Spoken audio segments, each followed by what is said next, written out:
Fala, é contigo.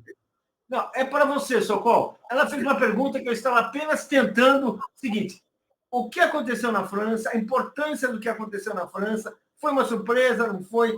Vamos lá, porque eu acho que isso aí é o que a gente tem que discutir agora, é por isso que você está aqui. Olha, o resultado é estupendo. A surpresa tomou conta da mídia internacional na proporção da expectativa criada antes. Vocês sabem que entre 27 pesquisas registradas anunciava a vitória da Le Pen, do partido chamado Reagrupamento Nacional. A única pendência para os institutos e para a mídia internacional era saber se ela ganharia maioria absoluta ou maioria relativa. E para eles foi uma surpresa total, porque não foi outro senão o demônio do Mélenchon que ganhou a eleição. Simplificando, porque na realidade é uma coalizão, não é? Entre o partido Mélenchon, que fez a maior bancada, a França Submissa, que a mídia trata como extrema esquerda. Depois, França Submissa, depois o Partido Socialista, cuja trajetória é conhecida, os Verdes, que na França são um partido mais fraco, e, por fim, o Partido Comunista, que está muito, muito, muito reduzido. Sai da eleição, aliás, menor do que entrou. Então, essa coalizão de esquerda é comandada pelo maior partido, que é o partido que a mídia chama de extrema esquerda, seja lá o que isso queira dizer, e, vamos dizer assim, o vocalizador dessa coalizão, que chamou as táticas que foram utilizadas, inclusive a desistência para o segundo turno, né, em favor de candidatos contra a extrema-direita, é o Mélenchon. E, aproveitando aí, o Mélenchon é chamado pela mídia francesa, em grande medida, era chamado, agora não sei, vai continuar, era chamado de antissemita, porque pelas críticas que ele faz ao genocídio em Gaza. Ele era chamado de apoiador do Putin, porque ele não era a favor de mandar tropas e armas, inclusive, mas sobretudo tropas, para o Zelensky fazer a guerra dele com a Rússia. Então era um pouco o demônio oficial, e assim era tratado. Então era impossível que ele ganhasse. E, no entanto, o impossível se realizou. Isso é um choque. Em escala da Europa, é certamente o fato político do ano, até o momento, né? Inclusive, ele contesta aquela narrativa muito fácil de que a extrema-direita tomou conta da Europa e vai tomar conta, ou se já não está tomando conta, da América Latina. E, por que não, do mundo. Essa narrativa sempre foi frágil. Não foi o previsto na Alemanha, nas eleições europeias. Posso voltar se for o caso. Não foi o que aconteceu na Inglaterra. E, sobretudo, na França, onde foi anunciado em verso e prosa, 6 meses de antecedência, né, que a Le Pen vai levar. E não levou, levou chumbo, ficou em terceiro. Né? Então, é uma coisa a gente refletir sobre como e por que isso aconteceu. Né? Ainda mais comandada por um partido que é, vamos dizer, hostilizado. O selo extrema-direita foi normalizado. Não é? O selo extrema-esquerda continua sendo, na mídia oficial, uma forma de exclusão. Não é isso? E, em particular, o Mélenchon foi satanizado. Eu não estou exagerando aqui. Foi eu viajei algumas vezes para a França ao longo dos anos e ele já é maltratado faz tempo. Mas no nível que chegou nos últimos meses, pela combinação desses elementos que eu mencionei, é inacreditável. É inacreditável. Como você caracteriza o Mélenchon? Como que você caracteriza o partido dele? Como é que você coloca? Politicamente, dentro da esquerda, no espectro da esquerda, como você definiria? Olha, ele é uma figura singular francesa. Foi senador e deputado do Partido Socialista por muitos anos.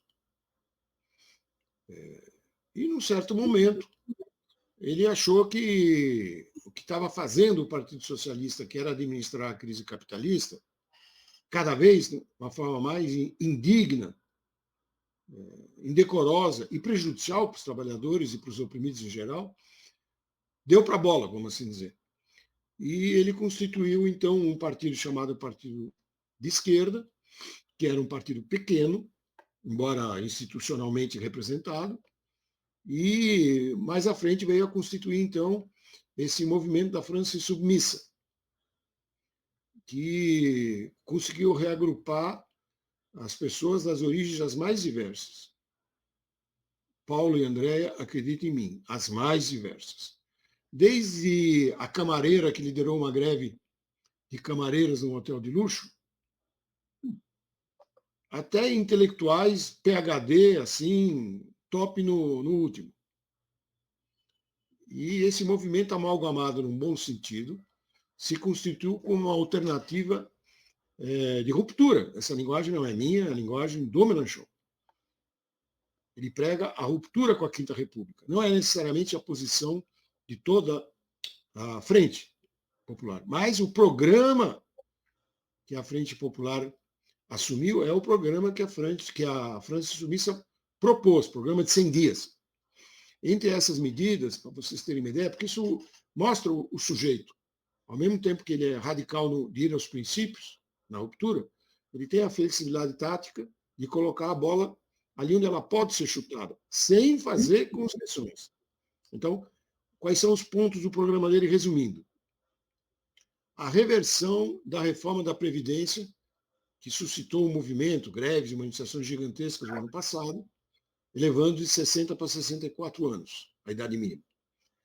A adoção imediata de um aumento do salário mínimo de 14%, com o congelamento dos preços. E isso financiado como? É financiado pelo retorno do imposto sobre as grandes fortunas, que o Macron tinha abolido, e pela introdução de uma taxação sobre superlucros das grandes empresas francesas e internacionais. Isso é, resumidamente, a cabeça do programa visível para o povo e que, como assim usar uma expressão, motorizou a campanha da nova Frente Popular. As questões internacionais que eu mencionei no começo ficaram num plano relativamente secundário. Sobre Gaza, o conjunto foi obrigado a assumir a posição de paz, cessar-fogo e contra o genocídio, que não era a posição do Partido Socialista, vejam bem. E, de outro lado, o Mélenchon aceitou, a França Submissa aceitou, manter as armas contratadas para a Ucrânia, mas rejeita envio de tropas, que era a aventura do Macron. O Macron estava se propondo a capitanear um movimento pan-europeu, vamos assim falar, de tropas para ir para a Ucrânia, guerrear com o Putin, que é uma aventura assim, inimaginável que poderia acontecer. Então, esse aí o resultado, que é a vitória dessa coalizão, se não é uma virada do barco europeu, é um golpe de timão, sabe aquela expressão antiga? Você joga o timão para o lado. Ele foi jogado. Não é uma eleição secundária. Combinada com o resultado concreto na Inglaterra e na Alemanha, com certeza o nervosismo toma conta dos mercados. Não é o fim do mundo, não é a insurreição, mas, digamos assim, as flechas estão se movendo. As direções, né? Estão se movendo. Paulo, uma boa pergunta é o que vai acontecer. Desculpa, André, por favor. Imagina, desculpa. É que nós temos assim, um tempo muito curtinho hoje. Então, eu passo para você para fecharmos aí com a última pergunta. Olha, vou perguntar, vou seguir aí, uma pergunta. O Mélenchon, que destino a gente pode acreditar? A França pode voltar a ser um país assim, vou falar assim, olha, o movimento do Mélenchon, a França insubmissa pode virar assim, uma referência, uma nova referência para a esquerda no mundo, assim como em outras épocas movimentos franceses, europeus, já foram. Quer dizer, qual a lição que você diria assim, olha, o Mélenchon, o que ele está ensinando para os trabalhadores? Porque ele apareceu assim, não para os trabalhadores, para o movimento operário. Ele apareceu assim. Não sei de onde ele caiu, ele era um membro do Partido Socialista, hoje ele ocupa o papel do debate da esquerda internacional, que não é qualquer papel. Qual o papel que você vê? O que a gente teria assim, para debater a partir dessa experiência francesa, dessa vitória que ele obteve? Eu vou começar citando o próprio Mélenchon, ontem, no fim da tarde, quando os resultados já eram conhecidos. Ele falou: o resultado dessa eleição está sendo observado em todo o mundo, especialmente pelas esquerdas. Daqui a alguns dias, todo mundo vai se comportar como se nada tivesse acontecido. É um comentário, ao mesmo tempo, profundo, porque diz respeito à contundência do resultado, e, ao mesmo tempo, muito crítico à maioria da esquerda, que se reivindica a esquerda no mundo. O que vai resultar disso? Bom, vou citar um revolucionário francês, do século passado, a propósito da situação justamente na França nos anos 30, do século passado. Época de grandes greves gerais, de uma outra frente popular. Ele disse que na França tudo é possível, num certo momento. Nós estamos nos aproximando de uma situação desse tipo. O partido que deveria ser chamado pelas regras atuais, né? Porque tem presidente e primeiro-ministro. O presidente designa o primeiro-ministro. O primeiro-ministro deve vir do partido mais votado, da coalizão que tem maioria. Mas o Popular tem maioria relativa. E o maior partido dentro da Frente Popular é a França Insubmissa. Então ele deveria chamar, não necessariamente a pessoa do Mélenchon, ele mesmo apresentou 3 outros nomes, de parlamentares conhecidos e respeitados, para serem primeiro-ministro de um novo governo. O que o Macron vai fazer? Isso aí é o Macron que pode responder. Ele pode tentar um governo de minoria, aí o país vai ficar dificilmente governável. Ele pode tentar uma composição com a direita e a extrema-direita, o que vai enxovalhar o governo, porque ele já é odiado. Isso aí é quase unanimidade na França. E, finalmente, quem vai dar a última palavra é quem trouxe a situação até aqui. Porque as França Insubmissa, eu quero terminar com isso, não é produto de um gênio. Mesmo se há um talento inegável. Basta ver um discurso do Mélenchon e de alguns outros. Né? Mas ela é produto daquele movimento dos coletivos contra o chamado imposto sobre combustível para financiar a transição energética, que foi ignorado pelos partidos, quando não denunciado como coisa do fascismo. O Mélenchon e o partido dele foram para o movimento. Então ganharam uma base maior do que eles já tinham e vem, a partir daí, uma coerência. A polícia francesa se transforma numa polícia do tipo da nossa. E há na França uma reação a isso, e ao mesmo tempo há os que dizem que não, a polícia precisa se armar. O Mélenchon manteve uma posição coerente de defender as periferias. E ganhou uma sustentação maior do que ele tinha nas periferias árabes e negras das grandes cidades. E, finalmente, teve a greve, essa mobilização.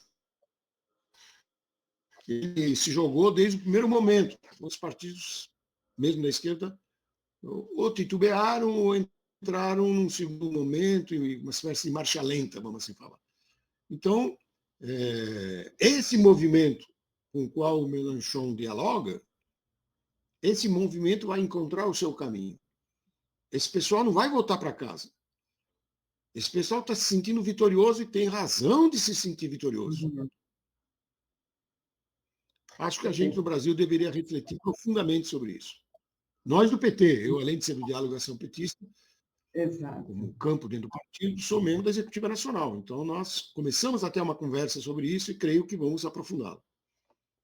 Perfeito. Paulo, já convida, então, o Sokol para vir numa outra oportunidade para a gente continuar com essa conversa. Claro que está convidado, claro que está convidado. E com o convite da Andréa Truz, agora é uma ordem. Vamos certamente fazer, Socorro. Agora, olha aí. Sou soldado da Andréa. Então, é só marcar, Andréa. Está fechado, então. Até a hora.